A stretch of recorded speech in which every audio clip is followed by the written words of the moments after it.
Okay, so I'm gonna try not to bounce around because that's how my mind tends to work. But the first thing that pops into my mind when I think about the intergenerational trauma and generational trauma that results from the legacy of slavery.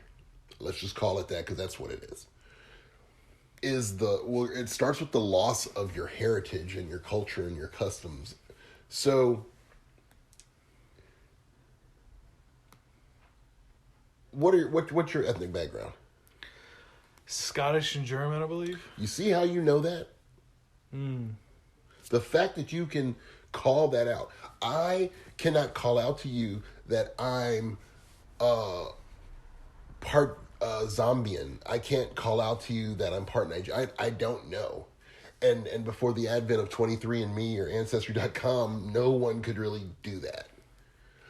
So the fact that and even when you look at the most vulnerable and marginalized ethnic populations, Native Americans, even though they've been essentially decimated in a mass genocide by this country, they still know that they have roots that are Navajo or Kiowa Apache or Cherokee. You know what I'm saying? Mm-hmm. I can't tell you, and this is very common for blacks, I cannot tell you what my what nationalities or even better yet, what tribes to which I can trace my lineage, because I can't trace my lineage. That's wiped. So so you're talking about a people that are starting with a sense of disconnect. So that's traumatic in and of itself. Because while the Irish were treated like shit when they came here, they knew they were Irish. And they could still go back to Ireland and connect with their cousins and their ancestors and their relatives from whichever county, be it County Cork or County Dublin or whatever. They could go back there and know that that's their roots. And that is something that's not afforded to the majority of the black population in America.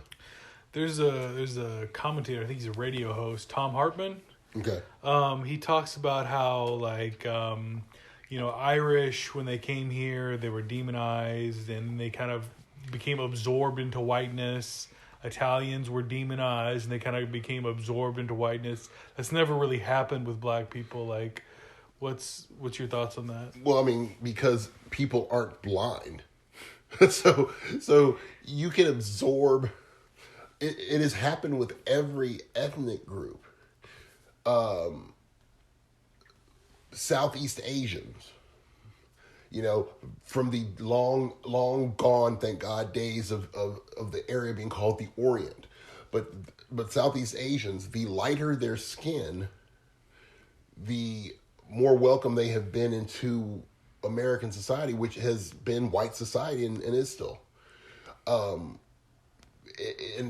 you look at the darker Southeast Asians, especially those from like Laos and Cambodia and parts of Vietnam, they are treated. And I know this from personal experience and speaking with individuals and friends. They receive a greater level of social disdain from the general public than lighter Asians.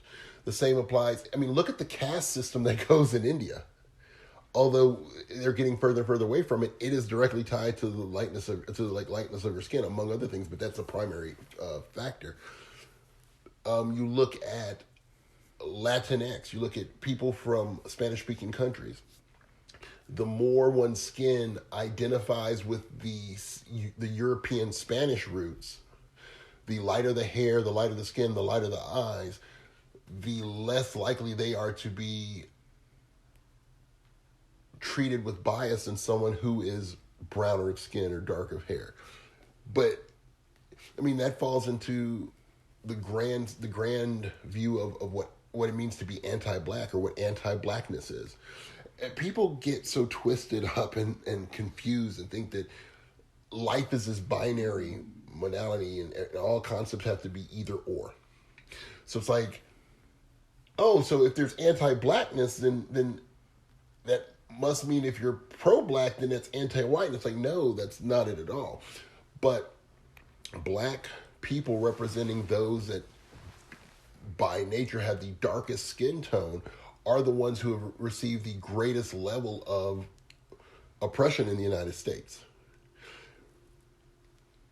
And since the United States and its worldviews, while many may not like to admit it, do drive how other cultures tend to move. That is the colorism, this concept that the lighter things are, the better they are, and the darker things are, the worse they are. This has pervaded many cultures. And so today we have a situation where people say, oh, well, blue lives matter too. The system is set up so that blue lives automatically matter. Blue lives have far more power. Like, blue lives are able to do things and get away with things without the same fear that any life that is not blue can or does. When you say that black lives matter, you are not saying that all other lives do not matter. In fact, when you were saying a black life matters, what you were saying is the life that has been most consistently oppressed, most consistently exploited, most consistently shat upon by this national culture. You were saying they matter. And so when these lives matter, when that life matters, that black lives matter, when that black life matters, so matters all other lives. Because you can't lift up the lowest without lifting everyone up else as well. And that's what it is. So when we talk about anti-blackness, like, we have to address the fact that we believe that all bad guys wear black. We believe that bad things come in black. We believe that dark things are bad. And I say we, not mean me personally, because I don't, but we as a culture, we as a country. And it's a very uncomfortable truth for people to face.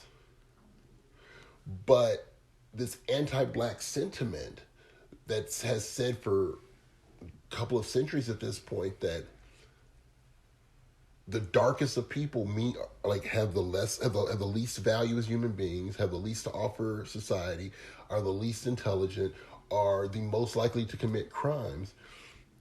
These mentalities have informed policies and processes and all around ways of life, everything from redlining to chattel slavery to mass incarceration to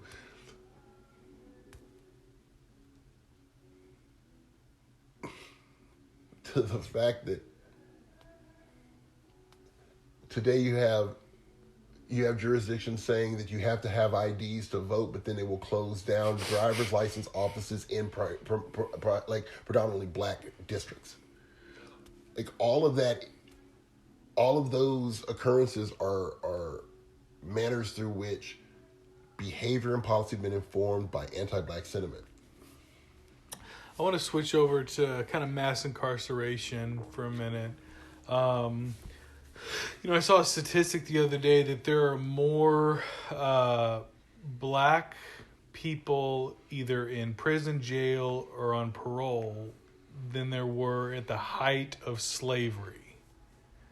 I don't know if you can confirm that. I mean, I remember reading something to that. Of that nature, so I feel confident saying, yeah, that sounds about right. But even if I hadn't read that, I would say, yeah, that sounds about right, because they didn't have to lock anybody up when there was at the height of slavery. They were slaves. Yeah.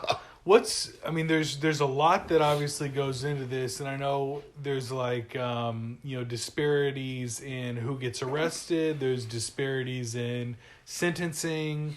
There's obviously the powder cocaine versus crack cocaine disparities. How does the law itself contribute to this? Okay, let me put a pushpin in that, because I want to ask. Now, are you saying that the data you saw said that there are more black people essentially directly impacted by the criminal justice system today than were enslaved at the height of slavery? I believe that's what I saw. I would have to check and see what the numbers are on that. But I, again, would not be surprised, because if you're looking at people on probation, people on parole, and people incarcerated that are black. Now, if you said currently or formerly, I would say absolutely. Yeah. Yeah. Currently or formerly, absolutely. And it's not just about actually being in prison, because once you have that scarlet letter, so to speak, your whole life is affected from there on out. I mean, absolutely. I mean, the criminal justice system is a lie. So, and allow me to lay this out. It is a lie because you remember when we were growing up and we'd watch TV shows and movies and they talk about the fairness and the blind lady justice and Yeah. and think about this, and it would say things about, they got to pay their debt to society. But the reality of the criminal justice system is one in which an individual is never truly allowed to repay their debt to society. And when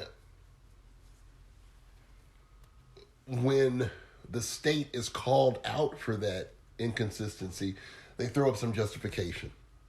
Oh, well, public safety is this low. It's a dog whistle. Public safety, and everybody goes like, oh, wait a minute, this is important. But who determines what is safety, and who determines how best to achieve it? The communities aren't involved in determining what safety looks like, and instead the community is told what safety is and how the state is going to provide it for them. But that's a whole other thing. So when you're talking about the criminal justice system, you're talking about individuals who are often lied to. I can speak from my own personal experience. I have pled guilty to things that I was not guilty of because I knew that the system was not fair and was not going to afford me, lacking the wealth that many people have and lacking the ability to pay for a $50,000 attorney, was not going to afford me the opportunity to prove my innocence in the same way as someone else. And that B, I had been told, and I will admit that even in my naivete, I was a fool. It's my fault for foolishly believing, but I was told that, if I do this, I can put it behind myself, and get it and just not even worry about it. But of course, once you have one conviction for a felony, that's it. And once you have that first conviction for a felony, it makes it infinitely more likely that you're going to receive more convictions as a felon. So, can you talk about the recidivism kind of thing? Like, what is it about having gone to prison that makes you more likely to go to prison? Is it lack of opportunities, and is it something about the mindset that kind of breaks you in prison? Like, what exactly is it? Well, okay, so let's go back to the generational trauma. So you got a trauma of a disconnected people from their origins. Then you've got a people whose entire genesis in this country has been on forced labor by threat of violence and or death. Then you have the supposed abolition. I'm going to get your question about recidivism, but you've got the supposed abolition of slavery, which even I would lie to you to say today that before college, I was aware that the 13th Amendment had a loophole. But that loophole's always been there. So that led to convict leasing. So now you have a way to get free or near free labor out of the same people that were just freed from slavery. All you have to do is pile up charges on them. And so you found very commonly in states throughout the country, laws were passed that specifically targeted black people. So once that became a way of life, that became a way of practice. And moving forward through there, so then Reconstruction era. What happened? The Reconstruction era actually worked. It worked. In the Reconstruction era, what, black literacy went up 400%? That's mind-numbing. But see, what it did was it scared the people that had been in power for so long, because here, these people that for generations had been labeled as less than in every possible way were proving themselves to be brilliant and capable and agile and adaptive. And they were becoming rich and powerful. They were gaining seats in the legislature. And so that happened. The feds pulled back their protection. Klan rises up, and you've got Jim Crow era. lynching be damned, segregation, and all that. So here's more trauma, because what our people have learned, what black people have learned, is that when the shackles are taken off of our people, we succeed. And because we've done this before, the people who put the shackles on never want to take them off. And part of the narrative is to convince everyone that that blacks actually put the shackles back on themselves. So you have situations when you talk about redlining. So you have the fact that generational trauma manifests itself in the form of lack of access to generational wealth. Because I'm sure that some people in your family, if not your parents, own some land that was owned by their parents. Like, that is a common thing, but that doesn't happen often in black communities, or as it does, it happens 50, 60, 75 years later than it did for white Americans, because blacks weren't allowed to receive the same access to funding and loans that whites were. And then when they could get funding, they weren't allowed to purchase land in certain areas. As you know, here in Austin, blacks weren't allowed to have property west of 35. Really? Yes. Wow. Why do you think, it's documented, why do you think west of 35 is so white? Why do you think no black people have generational wealth in Lakeway or Westlake or off Bee Caves, or think downtown? Where's water access Austin? West of 35. So blacks were able to have property, and Latinos as well, east of 35. Why do you think the east side is such that East Side Crescent is the brown side of town? But well, now it's starting to be gentrified. Why? Because middle class whites couldn't afford the land on west of 35 anymore, so now they're pushing brown people off the land that they told them to go have. Yeah. But it's another form of generational trauma is forced generational poverty. So, and lack of access to education. There are all these forms of all these traumatic occurrences or traumatic periods in a history full of trauma that transcends like a generational fucking boundary. You have my great-great-great-grandparents experienced trauma that does inform the lives of my kids today.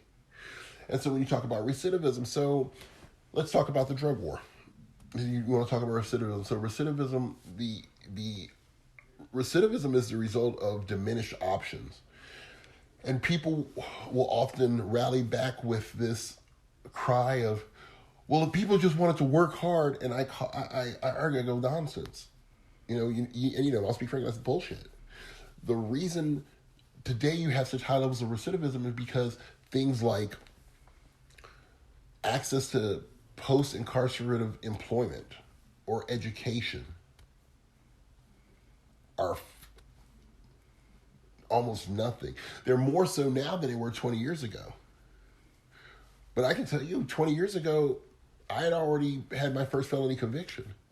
So one of the things I tell people today is that when I first received a conviction, I did not have at my disposal many of the things that are available to people today. But if they're available to people today, still recognize the disparity that exists between them and those who haven't had to worry about convictions. You talk about the drug war being responsible for the lion's share, either directly or indirectly, of felony convictions in communities of color. So we know, I'm not sure about other races, but I know white people and black people use drugs at identical rates. Yep. Some studies show that white people use it slightly more. Yeah. But in terms of arrests and in terms of sentencing disparity, it's something like 5 times more for black people. Absolutely. I mean, think of the way we are raised in this country to view reality, the lens through which we are raised to view reality. If I asked you to imagine someone breaking into a car, what color would you imagine them? And I want to give you agency to say, if you say black or brown, that's okay, because I would say that as well. The difference is, are we saying that because it's what we've seen and known? Or are we saying that's because it's what we've been shown and told? So I want to go along that. I saw a TED Talk with an African-American woman who's talking about racial justice and criminal justice and things like that.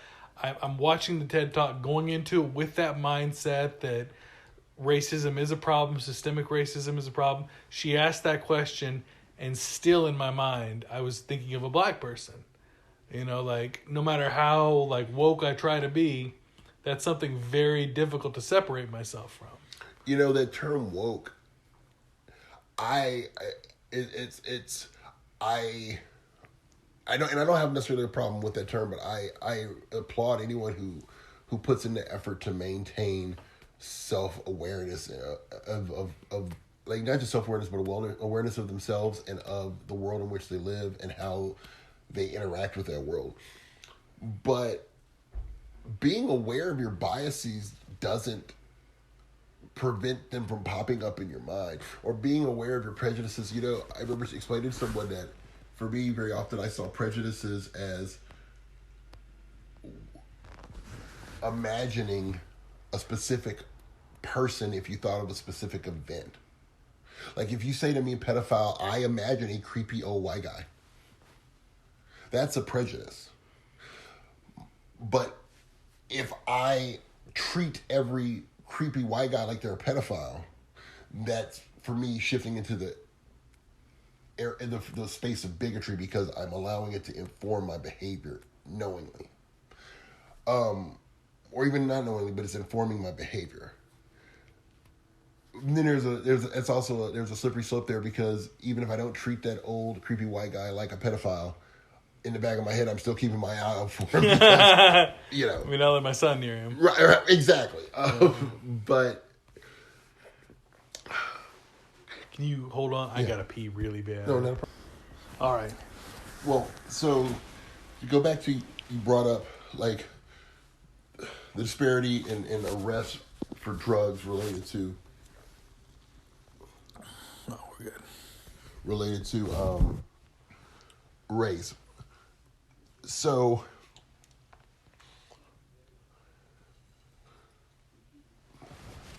the media pushes for, like drugs in general. The media has always pushed this negative image related to race. Like, we know Wyatt Earp and them were tossing back opium and morphine and laudanum, but no one ever said anything bad about that. Like, I don't even remember. I first saw that in Tombstone. and also, there are some drugs that are very okay and socially acceptable, like alcohol, caffeine, nicotine. Absolutely. They've been absorbed into white culture. Absolutely. So, but I look at, you know, and hell, even old Bill W. talked about, like, the reason that Alcoholics Anonymous began with the anonymous part was because alcohol was so interwoven into the tapestry of American culture that it wasn't just a simple, oh, I don't drink. People looked at you oddly if you didn't drink. And if you said I couldn't handle my drink, it reflected in a moral way upon you. Mm-hmm. But let's look at the fact that, like I said, it wasn't until Tombstone that I saw a portrayal of the people in the West using opium and laudanum. But that predated chronologically jazz by quite a bit. But that is what was associated with heroin use, was heroin and reefer were black musicians. That was heroin and reefer, even though that wasn't, like, really everyone who was using it. Mm-hmm.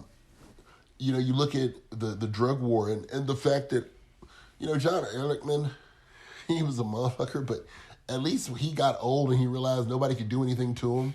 He came clean and he was like, yes, we lied about the drugs. Like, we knew that if we targeted counterculture protesters and blacks and Hispanics directly, it would not work for us. So we targeted drugs because we saw that as a way to get them. Like, he was honest about it. And what blows me away is people. Who is that? John Ehrlichman. He was the domestic policy director or domestic policy chief for Nixon. Right. You know who Lee Atwater was? Yes. You know the quote I'm talking about? Like, you used to be able to just say the N-word and get elected. Yes. But now you got to say law and order. Right. You got to code it. You got to code it. And so you look at today and it's like, people aren't even aware of the social programming they've undergone. So people in like the same, I would push forth and say the root to that disparity in arrest rates based on race is the same root that is at the heart of the disparity in the number of individuals who are shot and killed by police according to race. Because our culture has been built, and this can go back to slavery. This can go back to the blacks are animals, the anti-black sentiment that the darker people are, the less capable they are to be a part of civilization and society, and the less worthy of respect. You go back to that, and it's because brown people, regardless of what shade of brown, represent a greater threat to safety, quote unquote safety, than white people, because this is a white supremacist culture. So black people, why do you think black people get arrested more for, like, more black people get arrested for PIs walking around with a can of beer than white people walking around their neighborhoods with glasses of wine? And you and I both know that's a common thing. Mm-hmm. Absolutely. Because the police are not about... Also, I mean, we got, police are hyper aware and hyper focused on poor black people doing crack cocaine. Meanwhile, in law offices and Wall Street, and there's powder cocaine rampant. Right, and let's even fast forward this up and say they didn't care about anything but arrest rates as long as it was just blacks and browns shooting heroin. There was a heroin epidemic. There was a crack epidemic. You know what I'm saying? But when white people started taking oxys and Vikes and perks, and then it moved to heroin. They still don't recall. They still don't. Then it becomes a mental health crisis. Then it becomes it's an opioid crisis. Epidemic. No, now they're saying crisis. Crisis. Okay. Because an epidemic is a plague. So you think of epidemic, disease, plague. That was part of that code speak. Crack epidemic. Who's smoking crack? Black people. Oh, they're a plague. Who's doing heroin? Black people and brown people. Oh, they're a plague. It's an epidemic. White people, they said opioid epidemic, and then they pulled back and started saying the opioid crisis. Because an epidemic, because you think of disease, epidemic requires swift action to cure and eradicate. Crisis is something that requires swift action to respond for the well-being of. You eradicate plagues and epidemics. You respond to crises. See, we all undergo crises. That's everyone experiences crises, but everyone does not experience epidemics. I want to switch directions a little bit for 1 second. And before I want to throw something, and I want to throw out. You know what crossed my mind recently? You know how they say, how when serial killers, they're going to be white males almost exclusively. Very rarely are they anything but. There are only a few women that have been caught, identified, and only a few black men or women that have been caught or identified. And I think that's the key, is caught. Because we both know that a psychiatric body of work, a psychological body of study depends on the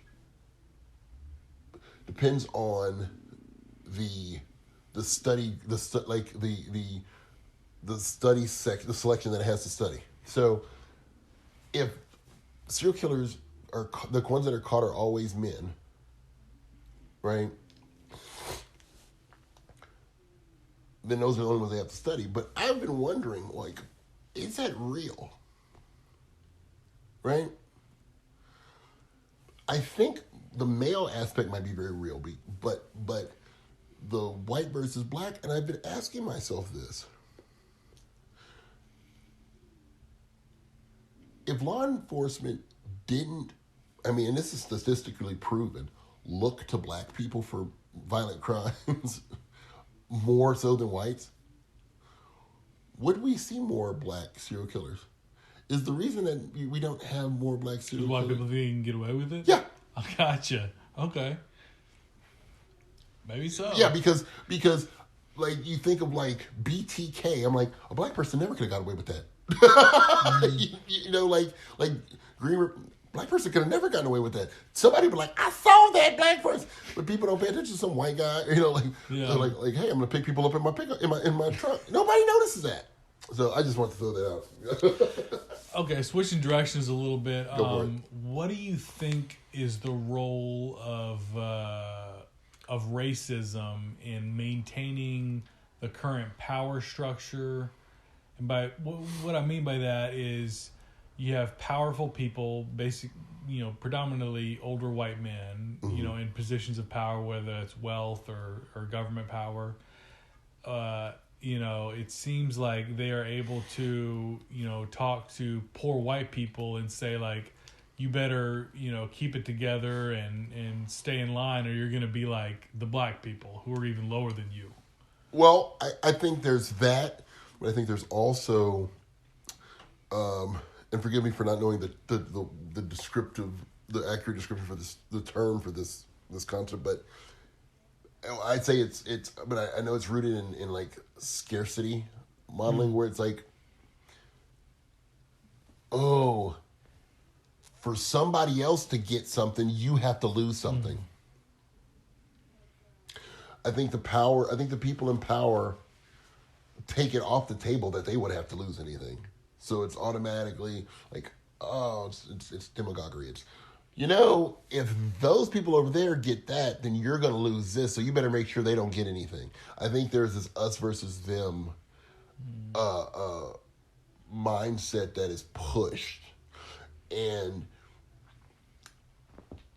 I think also, and I know this is not a popular thing to hear, but I just think of somebody for saying it.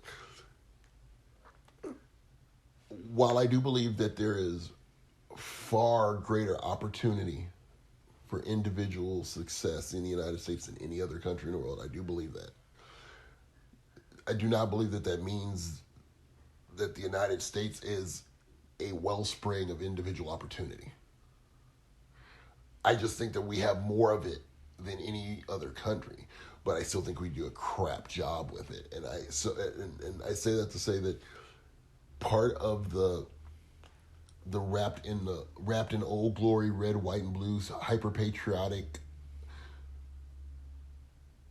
storyline that we've sold the entire world, but most of all sold our own residents, is that the American way means that if you work hard, it's a meritocracy. It's like, if you work hard enough, if you do right, if you do this, if you do that, you too can achieve this.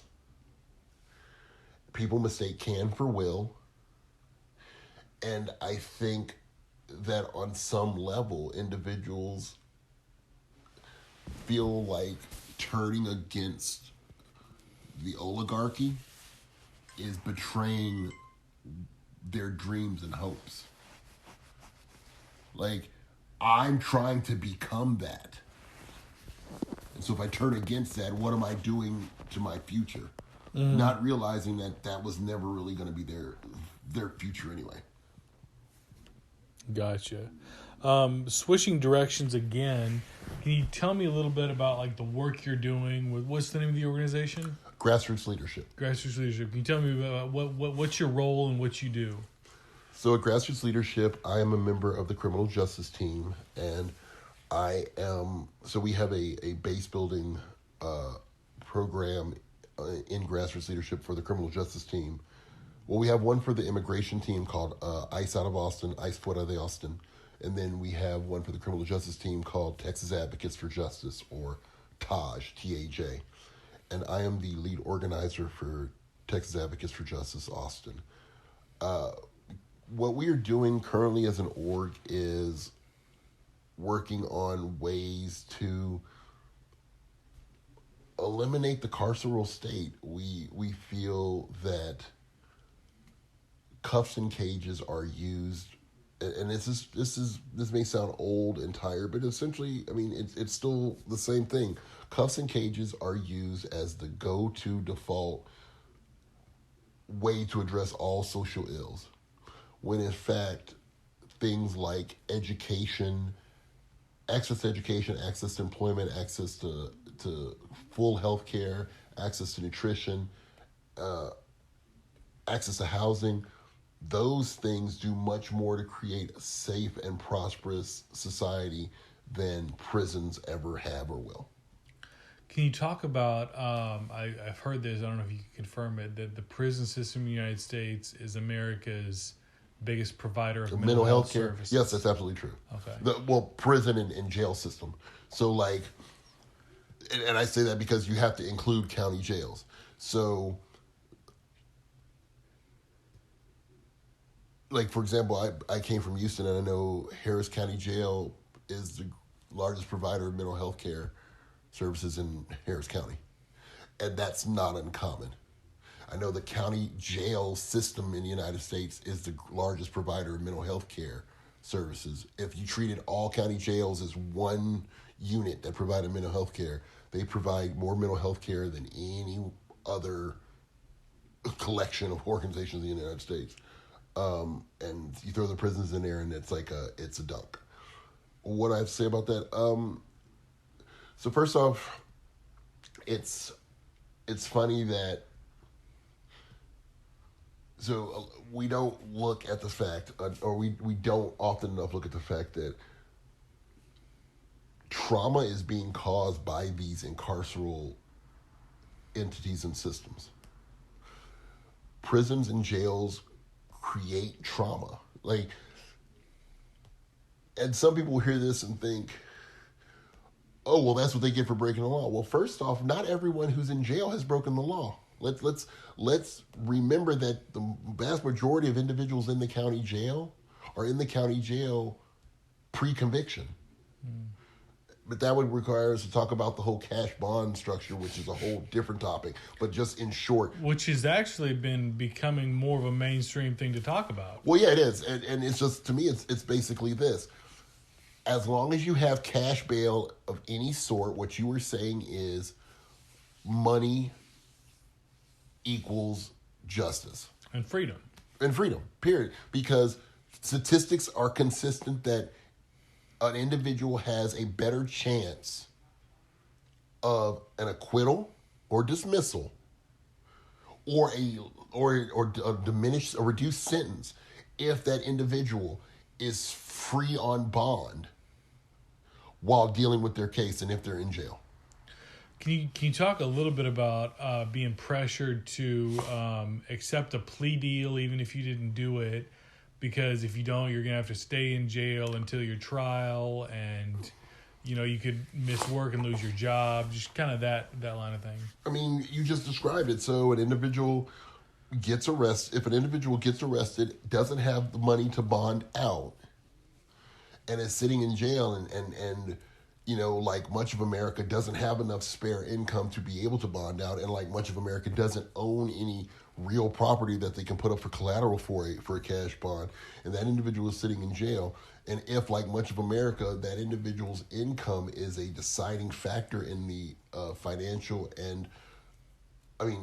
well-being, the psychological and emotional well-being of their household, then that person can barely afford to miss a day unexpected from work or unplanned or do a no-call, no-show. So I can tell you that very often that situation, the person, we try to figure out how soon they can get out. If it's a low enough charge, they may plead guilty just to get, if they're offered time served, thinking, okay, well, I'm done, I'm out, but not having the forward vision to see that that's a conviction now on their record. And every misdemeanor conviction makes it more likely that the next time you get a conviction, you'll get a felony conviction, and every felony conviction makes it more likely that the next time you're arrested, you will be convicted. And every conviction makes it harder for you to get out of jail, because the way, by current standard, it makes, they will rate that your bail will be higher based on your previous arrests. And then I've seen individuals do that and get out, and then, of course, their job finds out that they got a conviction, they lose their job anyway. If we truly believe that individuals are innocent until proven guilty, and people like to wave that flag because that's something that we're raised on, then why are innocent people sitting in jail? And I'd like to throw in that this nonsense about like ankle monitors for everybody, I think it's absurd that someone should be expected to pay for their own electronic supervision so that they can be out when they're innocent. They have not yet been convicted, but we have morphed into this culture of arrest means conviction. Mm-hmm. And there's data that shows that as well. I was listening to NPR and in one of the podcasts when they were talking about that they recently did a study that shows that individuals believe, and I don't mean like 51-49, it's something a lot grander in disparity, that most people believe that if someone's arrested that they had to have done something wrong. Well, I mean, it's, I was reading a book about how the media works the other day, and one of the huge money makers for media, especially like local news, things like that, is, whether it's cops or the evening news, it's getting the spectacle of watching poor, mostly black people get arrested. Oh, yeah. That's a huge spectacle in this country. It is a huge spectacle. That, and then also like exploiting, like you have to recognize that a community that is economically disadvantaged and educationally disadvantaged is not that way because it chooses to be. And I always have to push back at individuals who want to treat their singular existence, or a singular existence to which they have been allowed some proximity, to be the unified standard by which all are judged. Yes, there are people who came to this country with $1 in their pocket and became millionaires. There are people who were born to parents who were shooting everything on the face of the earth. Parents died, they got adopted by a family that beat them, and then they finally got out of school and they had a 2.0 GPA but got into junior college and then went somewhere, somehow got into Harvard, got a law degree. Yes, there are stories like that, but just because that's possible doesn't mean it's probable. Right. And people mistake possibility with probability, and so they, based on the fantastic Benjamin Button type thing, like I saw a man born as an old man and he died as a baby, so that means it's probable. No, that doesn't. Like just because you saw Tiger Woods on Johnny Carson when he was like 6 or something doesn't mean that you should raise your kid to be on to be on Conan O'Brien or to be on Jimmy Fallon when he's 6. So I say all that just to say, like, I look at it, and one of the ways they also exploit these communities is by creating the trope of media, like not media savvy members of vulnerable communities, and they get them on the news and they exploit them. It's almost like pseudo minstrel show, so that they can be some meme with the woman talk about, and I said, ain't nobody got time for that whole kind of thing. Yes. Because that sells too. Absolutely. I mean, I think there's a minstrel quality to you are not the father. Yeah. Like Springer and Maury, all of that. All right, well, I'm out of time, but thank you. I appreciate any last thoughts. Man, if only I'd known that from you and I being housemates and roommates to housemates to this. It's a pleasure knowing you. It's been a pleasure knowing you too, David. Thank you. Thanks, Ryan.